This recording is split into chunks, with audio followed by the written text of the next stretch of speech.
Sedicom, ikigo ca Diocese nkuru ya Bujumbura co kumenyesha amakuru. Ese Kristo yomenyekana?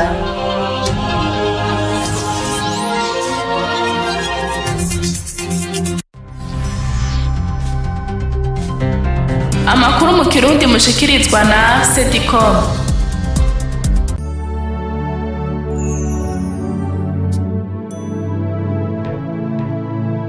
Ndabaramutse nongere ndabahe n'ikaze mwebwe bakunzi b'ikigo ca Diocese nkuru ya Bujumbura co kumenyesha amakuru Sedicom. Kaze muri ano makuru yo kuva ku genekerezo ry'icenda gushika ku genekerezo rya 15 Nyakanga, mukayakurikirana kuri wezi 3 akaburungu Archidiocese de Bujumbura akaburungu BI, akabagizwe n'ingingo zikurikira. Nyenicubahiro Musenyeri Gervase Bashimiye ubusa, umwepiskopi wa Diocese nkuru ya Bujumbura, yaragendeye ku munsi w'Imana igenekerezo rya 15 Nyakanga paruwasi yitiriwe Aloise Mweranda yo mw'Ijenda. Ku munsi wa gatandatu igenekerezo rya 14 Nyakanga, Patiri Thomas Mugirente yarahimbaje yubile y'imyaka 25 y'ubusaserdoti. Tubafitiye amakuru y'indero, amakuru y'imihari n'imigwi, eka n'amakuru yo mu yandi madiocese. Idoni mukanya, Audrey de Case ni wari kuri mikro.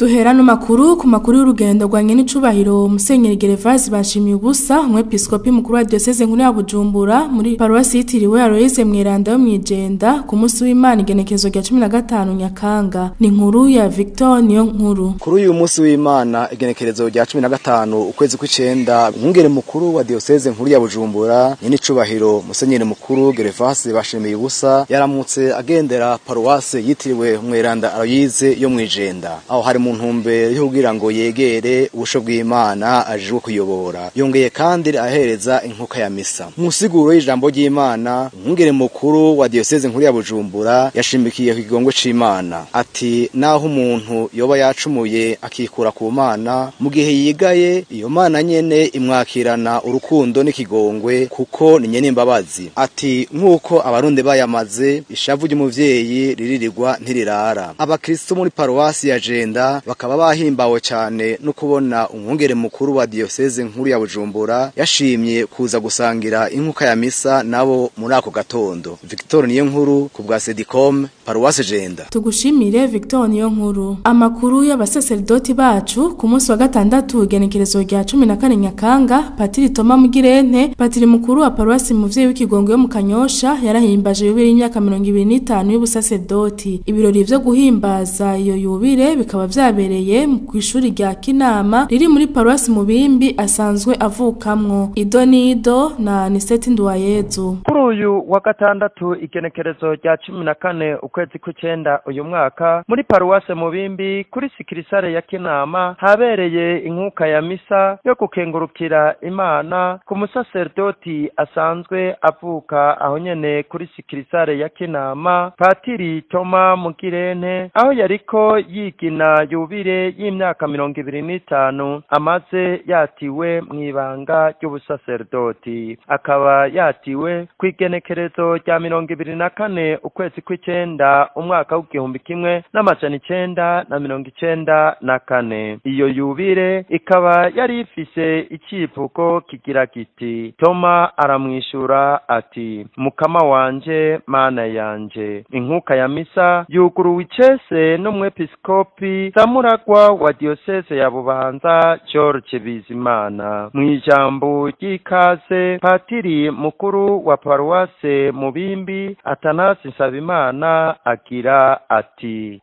ndina akanyamuneza kenshi ko kubaha ikaze paruwase Mubimbi, kubaha ikaze muri sikirisare inama nyakwa Patiri Thomas Mugirente turiko turigina avukamwo. Patiri Thomas Mugirente afatiye ku nkuru nziza ya Yohani ikigabane ca 20 umurongo wa 24 gushitsa ku murongo wa 29 agira ati abigishwa biwe baratekerwa n'ubwoba buzuye agahinda n'amaganya, bariyuganira mu nzu kugira ngo ntibagirirwe nabi n'abo bari bahejeje kwica umwigisha wabo. Bisha bitegereza igituma Toma yumvise ko Yezu yiyeretse abandi batumwa agira ati ivyo ntibishoboka, ntiyategera ko Yezu yozuka mu bapfuye. Arico gituma agira ati ndiboneye mu biganza vyiwe intoboro za ya misumari ngo nshire urutoke mu ntoboro zayo n'urushi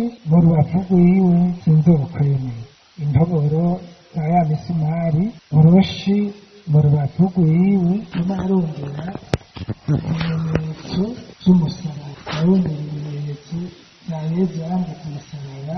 Mw'ijambo Patiri Toma Mukirente yashikirije mu nkuka ya misa yakengurukiye Imana, akengurukira kandi abamufashije kugira ngo agere ku rugero agezeko uyu munsi, agira ati: iyo Mana niyo yandemye, niyo imbungabunga, niyo yampamagariye kuyikorera mu murima wayo, niyo nzigamye no gushika kuri uyu munsi. Iyo Mana rero kugira ngo mare imyaka yose ndi umusaseredoti yaciye kuri mwebwe cane cane, ariko ica no ku bandi bantu benshi. Inkuka ya misa irangiye, ibirori vyabandanirije aho bari bateguye ko umunsi mukuru ubandaniriza. Tubamenyeshe ko ivyo birori vyasozerewe n'indirimbo zitandukanye no kumugabira ingabire zitandukanye. Umuryango w'abakristu bo mu Kanyosha bakaba aribo batanguye, bakaba bamugabiye ikinga ryo kwinonora imitsi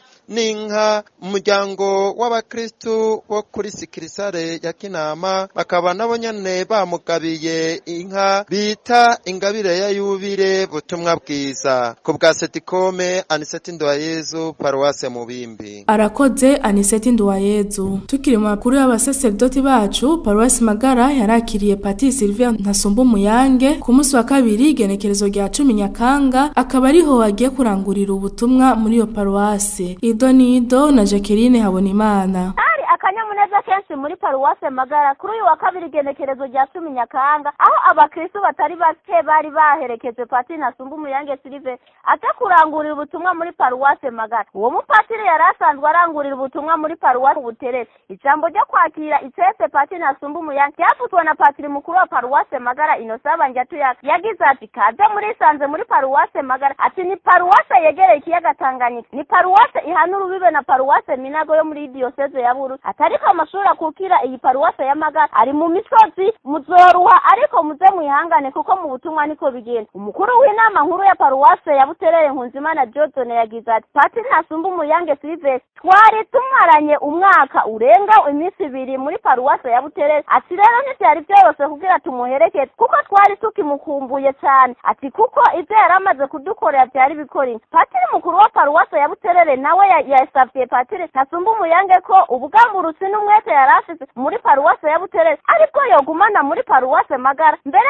akamusaba ko byo kwiyongera. Patiri Ntasumba-Umuyange Sylvain yashimiye abakristo bo bemeye bagaheba ubuzi bwa misi yose bakora bakamuherekeza bakamushikana muri Paruwase ya Magara. Yashimiye n'umubano w'abasaserdoti cyo kimwe n'abakristo bamwakiriye, ati ni twanama rimwe tukagira urukundo nta kibuza ubutumwa buzogenda neza kuko ahari urukundo byose bigenda neza. Twabamenyesha ko abakristo bace bamuherekeze bangana 45 n'abasaserdoti 5. Muri abo harimo Patiri mukuru wa Paruwase ya Buterere n'uwahoze ari Patiri mukuru w'iyo paruwase. Ibirori byasozerewe n'urugendo rwavuye mu kigo cy'abasaserdoti bagana mu ngoro y'Imana, aho Patiri Ntasumba-Umuyange Sylvain yaha umuhezagiro abaje bamuherekeze hamwe n'abasangwa. Jacqueline Habonimana ku bwa Sedikome, Paruwase Magara. Arakoze Jacqueline Habonimana. Tubandaniriza no makuru mu gisata c'inyigisho.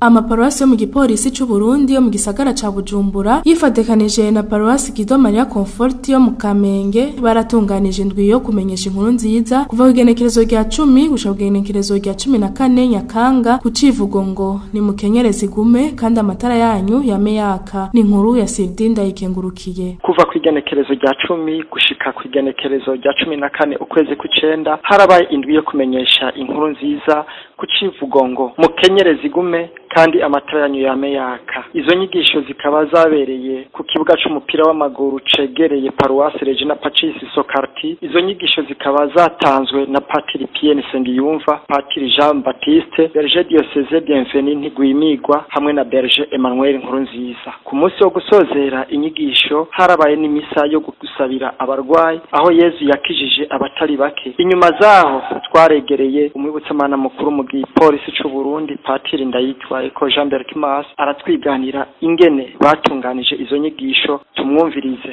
Intumbero y'inyigisho acigihe twiyumvira uti nonega urugwaruka bw'amashure yaba jeune harimwe inkumi harimwe imisore kubona abapolisi ari benshi batarubaka kubona abapolisi b'abajene ari benshi bate n'aba bahejeje kuheza ivyigwa vuba mu migwi yose. Inyigisho nizo baraba twafasha mu vy'akazi n'abacubaza uti rero reka turondere icivugo tutarutse mu umunyu w'isi ama turagihimbagura mbere harazamwo gutora hagati ubuzima n'urupfu niho twakironda rero abigisha bakaruhariwe rero nimuze turaha amaseyansi kugira ngo baze bararaba maze izo nyigisho turabe ko zobafasha guhinduka kandi bahindutse bahindura abandi hama amapolisi naho abo bahindutse baheze bagenda abandi bamwambiro wabo kugira mu kazi ka misi yose navuga ntumwimbo bo mwinshi ku gihugu no gipolisi. Inyuma zaho twaregereye abasukurira umuryango w'abanaguwe muri Mutima Mweranda b'amaparuwasi ya Kamenge na Sokarti nabo baratwiganira icatumye bategura iyo ndwi nabo nitubumvirize. Nitwa Ndayishimiye Olivier nk'abantu gusukurira umugwi w'abakristo baravuye muri Mutima Mweranda muri paruwasi ya Kamenge. Uyu munsi musanze tuko turasozera indwi yo kumenyesha inkuru nziza twateguriye hamwe paruwasi Kamenge hamwe na umuniri de la police nabo muri Sokarti nabo nyene turi kumwe. Niyo mpamvu mwabonye turi kumwe n'abasani ba police. Twibitegura twaraciye hirya no hino turabona yuko twohera muri Sokarti. Mugatari uko batazi inkuru nziza ariko tubayize muga twashatse kubikorera mu bumwe twashimye kubigirira mu bumwe kugira ngo ikindi gihe ngira no mu Kamenge tuzoheze dushikirwe. Icyo nicerekana yuko hagati ya Kamenge hamwe na umuniri w'igipolisi cyane cyane tuvuze Sokarti yuko hoba hariho ubumwe. Nikimenyesha cyerekana yuko hariho ubumwe kandi ubumwe ni bwiza cyane. Nitwa Nkurunziza Emmanuel nabandi Berger Arnovo Charismatique ngaha muri paruwase ya Regina Pacis muri Sokarti umuniri de la police. Nivyo kuri uru rubanza rwari rumaze iminsi atari mike kuko kuva ku igenekerezo ry'icumi gushika no munsi igenekerezo ry'icumi twari tumaze iminsi itari mike turiko turasenga twari muri semaine d'evangelisation cyo turamubona amahema yubatse kugira abantu bashobore kwiga bicaye neza batekanye. Mu bwibutsamana bw'igipolisi c'u Burundi Ndayikengurukiye Sirdi muri Sedicom. Arakoze Sirdi Ndayikengurukiye.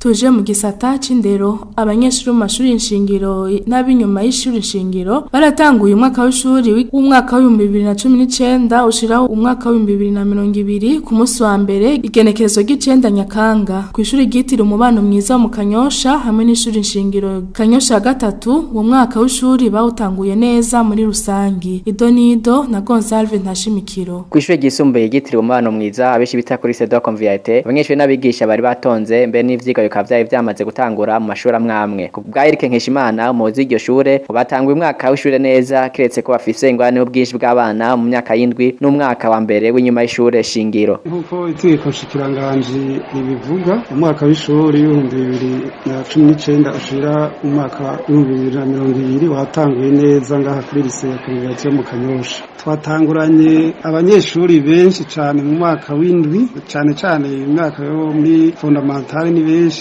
muga mu gisata c'inyuma y'ishuri shingiro ibiharuro biragendeka kiretse mu gisata c'ubushakashatsi science benshi baragikunda gusumba ibisata ca science sociale y'imene canke c'indome langue. Aho niho mbona dufise ibitigiri byinshi mu gisata c'ubushakashatsi no mu myaka y'indwi. Ahandi mwaka wari watanguye neza abarimu turabafise barakwiye turafise n'ingorane zo mu mwarimu umwe mu gisata ca science sociale y'imene kubera ubu n'umwaka niho bageze mu mwaka wa gatatu yari intoze section en evolution bageze mu mwaka wa gatatu tuzogira ingorane y'umwarimu yigisha psychologie na sociologie mugabo twibaza ko bazomudushikiriza.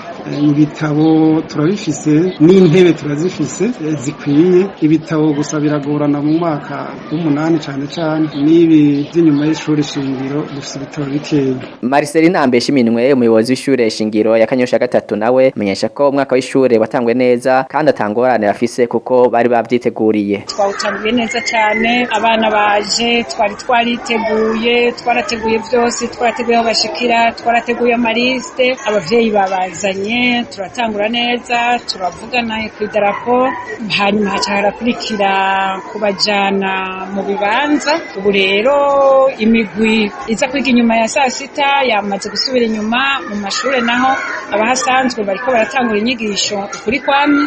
Ibitigiri twategekanije ntitwarategekanya ko tuba dufise abana 1700, ariko nko ku mugoroba niho tuza kuba tumenya abitavye ku munsi wa mbere uko bangana. Intambamyi ni ibibazo, ubwinshi bw'abana. Abana ni benshi, urabibona nawe, bagenda bicara batatu, ko hari intebe twagumye dusanura kugira ngo turabe ko twoshobora kwakira abana nk'uko bavyifuza. Tumenyeshe ko ayo mashure yose uko ari abiri asanzwe yegamiye Eklezia Katolika. Ubwo bwinshi bw'abanyeshure nabwo bukaba buva ko ayo mashure asanzwe ari amashure y'akarorero, abanyeshure benshi bagaca bayahurumbira.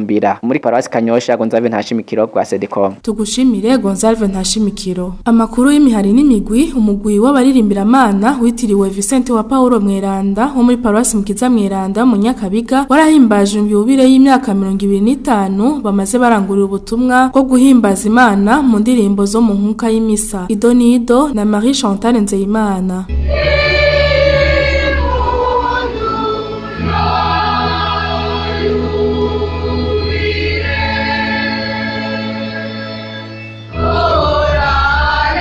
Ako kari akanyamuneza karanze abaririmbira-mana bitiriwe Mweranda Vicente wa Paulo bo muri Paruwasi Mukiza Mweranda. Hari ku munsi w'Imana w'igenekerezo rya 15 Nyakanga aho bahimbaza yubile y'imyaka 25 bamaze barangura ubutumwa bwo guhimbaza imisa biciye mu ndirimbo zo mu nkuka z'imisa. Ibirori vyatangujwe n'inkuka y'imisa yaherejwe igihe c'isaha 4 zo mu gitondo. Iyo nkuka y'imisa yaherejwe na Patiri Mukuru Desirene Ntazimana ari kumwe na Patiri Jire Kubwimana yahoze aririmba muri uyo mugwi. Mu nkuka ya misa Patiri yatumiriye abaririmbira-mana kwisunga ijambo Pawulo yavuze ati: ndakengurukiye gose wankomeje ari we Kristo Yesu umukama wacu, kuko yanyizigiye akantera iteka ryo kumukorera. Barashikaniye umukama amashikanwa agizwe n'ibifungurwa, bongera baha abasaseredoti barangurira ubutumwa muri iyo paruwase umutamana bita Choisible mu Gifaransa. Aroni Nkunzimana arongoye uyu mugwi yaragaragaje uwo munezero mu gukenguruka, yongera yibutsa uko iyo korale yatanguye.